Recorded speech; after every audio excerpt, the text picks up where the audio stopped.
যে কোনো মাছের ডিম একবার এভাবে বানিয়ে দেখবেন, অসাধারণ লাগে খেতে। আপনারা তো বিভিন্ন পদ্ধতিতে মাছের ডিম বানিয়ে থাকেন, তো আজকে আমার এই পদ্ধতিটা একবার হলেও ট্রাই করবেন। দুর্দান্ত লাগে গরম ভাতের সাথে খেতে।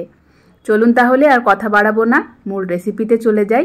আর এখানে আমি রুই মাছের ডিম নিয়েছি। তো প্রথমেই আমি এখানে মাছের ডিমগুলোকে সিদ্ধ করে নেব। তার জন্য আমি এখানে কিছুটা জল নিয়ে নিলাম, নিয়ে এখন জলটাকে ফুটিয়ে নিলাম।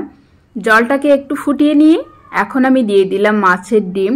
এরপর স্বাদ মতো দিয়ে দেব লবণ, আর অর্ধেক লেবু নিয়েছি, লেবুর পুরো রসটা আমি এখানে দিয়ে দেব। এতে করে ডিমের যে আষ্টে গন্ধটা সেটা পুরোপুরি চলে যাবে। তো অবশ্যই আপনারা এই পর্যায়ে লেবুটা দেওয়ার চেষ্টা করবেন। এবার খুব ভালো করে 3 থেকে 4 মিনিট ধরে আমি মাছের ডিমটাকে সিদ্ধ করে নেব। খুব বেশি নাড়াচাড়া করবেন না, আলতো হাতে এভাবে একটু নাড়াচাড়া করে দিলে ডিমের ভিতর কিংবা বাইরে পুরোপুরি ভালোভাবে সিদ্ধ হয়ে যাবে। তো এখানে 3-4 মিনিট ধরে আমি ডিমটাকে কিন্তু খুব ভালোভাবে সিদ্ধ করে নিয়েছি। এখন আমি ডিমগুলো জল ঝরিয়ে তুলে নেব। আর এখানে কিন্তু ডিমগুলো আমি একটু ভেঙে টুকরো টুকরো করে দিলাম। তো এখানে জলটাকে খুব ভালো করে এখন ঝরিয়ে নেব। এরপর আমরা চলে যাব পরবর্তী স্টেপে। আমি এখানে কড়াইয়ে নিয়ে নিচ্ছি সরিষার তেল। আর এই রান্নাটা অবশ্যই আপনারা সরিষার তেল দিয়ে করার চেষ্টা করবেন, তাহলে স্বাদটা অনেক বেশি আসবে।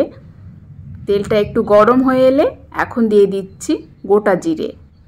এরপর আমি এখানে প্রায় 1.5 কাপ পরিমাণ পেঁয়াজ কুচি নিয়েছি। পেঁয়াজটা একটু বেশি দেবেন, তাহলে খেতে টেস্টি হবে। পেঁয়াজটা দিয়ে বেশ কিছুক্ষণ একটু ভেজে নিলাম। এবার আমি দিয়ে দিচ্ছি রসুন। আমি এখানে একটা গোটা রসুনের যে কটা কোয়া হয় সেই কটা কোয়া দিয়ে দিলাম। আর 6-7টার মতো কাঁচা লঙ্কা কুচি দিয়ে দিলাম। লঙ্কাটা একটু ঝাল ঝাল হলে ভালো লাগবে খেতে, তো আপনারা যে যেরকম ঝাল পছন্দ করবেন সেই হিসাবে ঝালের পরিমাণটা দিয়ে দেবেন। এরপর আমি এখানে 1 টেবিল চামচ পরিমাণ আদা আর জিরা বাটা দিয়ে দিলাম, দিয়ে ভালো করে নাড়াচাড়া করে নিলাম। এই পর্যায়ে পরিমাণ মতো একটু হলুদের গুঁড়ো দিয়ে দিলাম, 1/2 টেবিল চামচ পরিমাণ দিয়ে দিলাম লঙ্কার গুঁড়ো, 1/2 চা চামচ পরিমাণ দিয়ে দিলাম জিরার গুঁড়ো, দিয়ে এখন ভালো করে সব কিছু একসাথে মিশিয়ে নেব এবং বেশ কিছুক্ষণ ধরে মশলাটাকে কষিয়ে নেব, মোটামুটি ওই 1 মিনিটের মতো।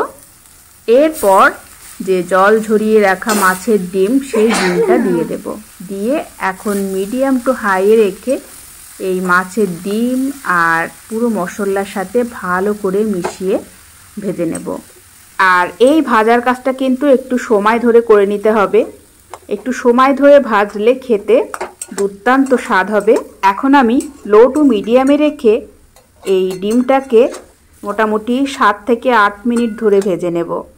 আর ভাজার পর একদম কালারটা চেঞ্জ হয়ে আসবে। এই পর্যায়ে আমি স্বাদ বুঝে আরও একটু লবণ দিয়ে দিলাম। যেহেতু সিদ্ধ করার সময় লবণ দিয়েছিলাম, তাই স্বাদ বুঝে লবণটা দিয়ে দেবেন। তো এখানে খুব সুন্দর করে আমি 7 থেকে 8 মিনিট ধরে ডিমগুলোকে ভেজে নিয়েছি। আর এখন একদম ঝরঝরে হয়ে গেছে। আর সব মশলা আর ডিম একসাথে ভাজার পর দুর্দান্ত একটা গন্ধ। তো এখন এটা নামিয়ে নেব আর খেয়ে দেখিয়ে দেব খেতে কতটা সুস্বাদু হয়েছে। তো এখানে গরম ভাত নিলাম আর মাছের ডিম ভাজা আর সেই সাথে কাঁচা লঙ্কা। বিশ্বাস করুন বন্ধুরা, খেতে অসম্ভব মজার হয়েছিল। আমি পুরো প্লেটের ভাত এই ডিম ভাজাটা দিয়েই খেয়ে ফেলেছি। যাই হোক, আপনারা অবশ্যই একবার ট্রাই করবেন। আর আজকের রেসিপি কেমন লেগেছে অবশ্যই কমেন্টস করে জানাবেন।